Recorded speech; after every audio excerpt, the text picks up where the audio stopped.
And that's a nice easy way to do that. I've just marked that up as 11 centimetres from the end and marked both sides. There and there. Why 11? I don't know. It just looked about right to me. And then we need to mark whereabouts. We're going to put them right in the middle because we need to leave room for the slats on the side. But so we just offset it a little bit.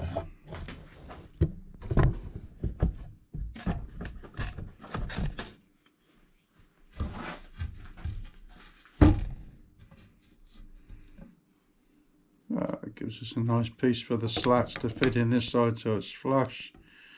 Yeah, I guess. Mark it like that and like that. That looks about good. We can work on that. Just get the square and continue those across. There. That. This is a handy little gizmo. Helps you get it all the same. Just mark them across there like that. And that's going to be the mortise in there. Do the same on the other end, which you can't see because I haven't turned the camera around. I'll do all those and then we'll go to the mortiser. Here we are at the mortiser. This is pretty handy old bit of kit. You see the table slides along. We can pull that down. I've marked 4 centimetres or a little bit more just down there, just so that we can adjust the cutter so it goes to the right depth. Pick him up, slide along, back into position, back to the dead on the line, and then we get backwards and forwards. The line there. It's looking kind of good to me. Okay, we can start working on that.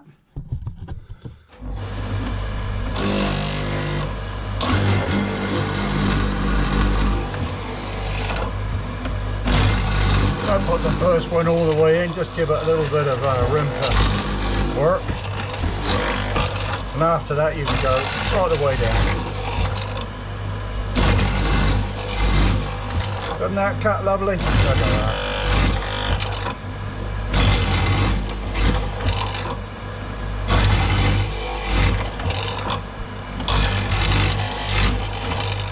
Mind your fingers.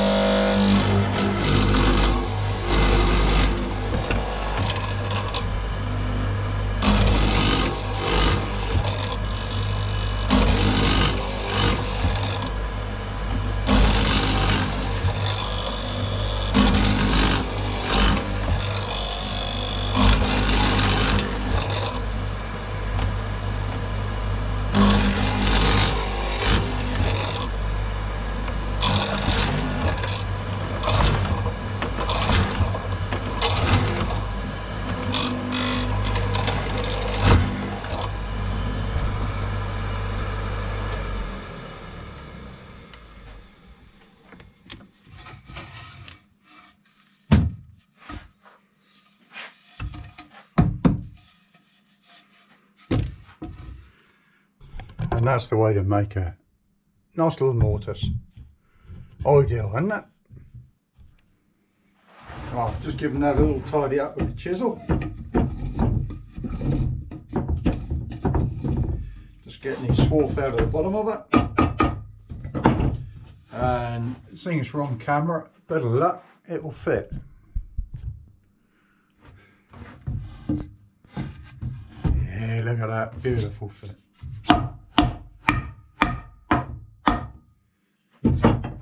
How about a look? That'll be right. So we're going to do all 4 of those, get it squared up, and then we'll put in a cross brace, and I'll explain that to you in just a moment. Here we are with the basic frame assembled. That was quick and easy enough. I've put a clamp in the middle to pull it in, just to hold it for a minute.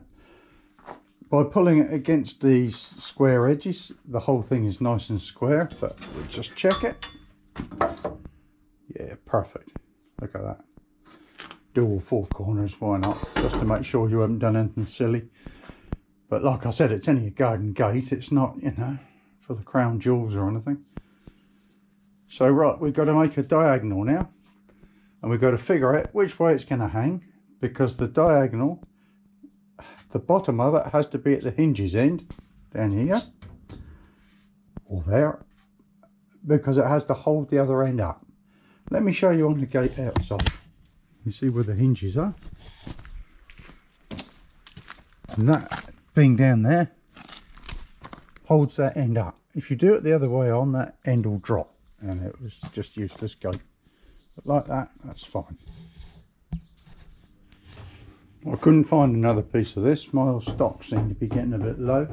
But I found a piece of old pine tongue and groove stuff that I saved from somewhere or other. So I'm just going to slice the tongue and the groove off it on the table saw, and we'll use that. That'll do nicely.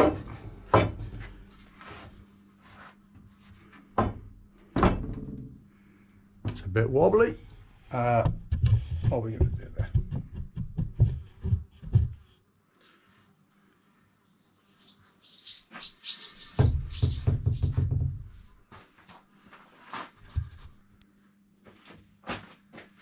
So we just put this diagonal right in the middle of the joint down there, and in the middle of the joint up there. If you can't work out the middle, just mark the middle and put it up to there. There's plenty along, so you can adjust it a bit if you need to. That's straight with that. Take a parallel with it to your line. That's the same there as it is up there. Mark a line.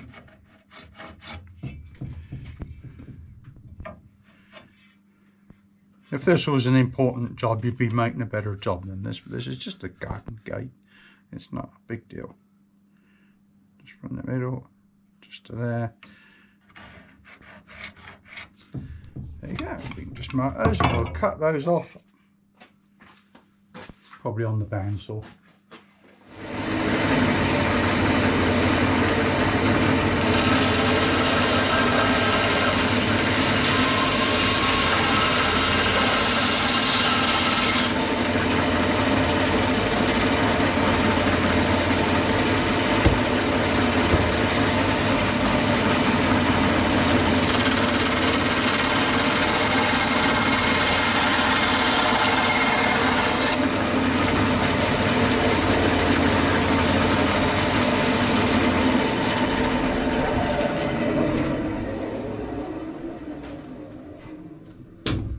With a little bit of luck, it'll fit in there. That's looking pretty good. Then we can mark the other end.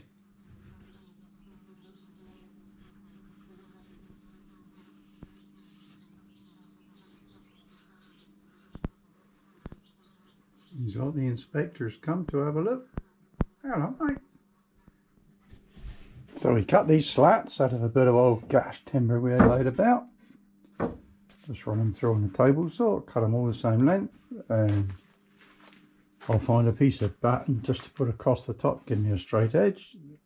Cut a piece to so it's even spacings, and we'll screw and glue them. And that'll be a gate for another 20 years. Until a blinking horse breaks it, but there you go. Okay, I've finished cutting all the slats. I'm not going to bother to put little points and that on them. It's only a round the back garden gate. It's nothing fancy. I'll put a piece of batten just along the top of the gate for a gauge. So we just put the battens against. And I've cut a little piece of wood. I've calculated that that's... And we can put them all into that measurement. And that's easy to do then, but we're going to put just a little spot of glue on the bottom of each one.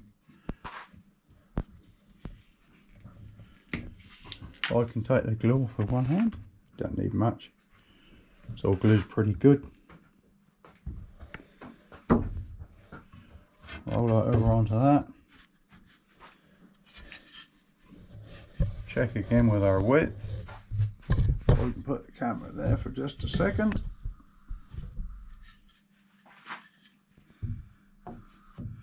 As I've said before, I reckon all YouTubers should be born with 3 hands. One to hold the camera. Perhaps they're born with 3 heads.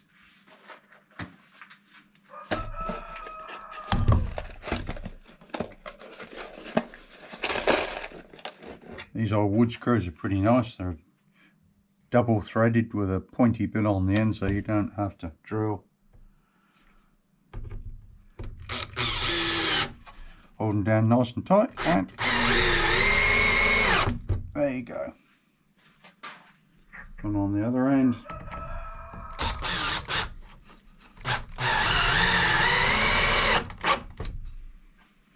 How easy is that?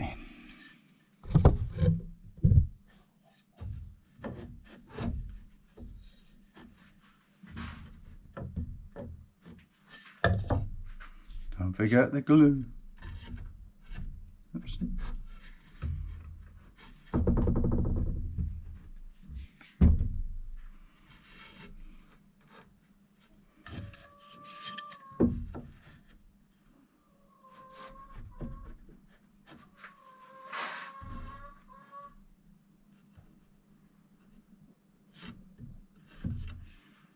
You need to get them about right because it's surprising how it shows from a distance. If they're not even, and then somebody, some smart ass will come along and say, "Well, who made that gate?" And I'll keep quiet. Okay, I'm going to finish doing all those and I'll put the camera on again later and we'll go and find a couple of posts.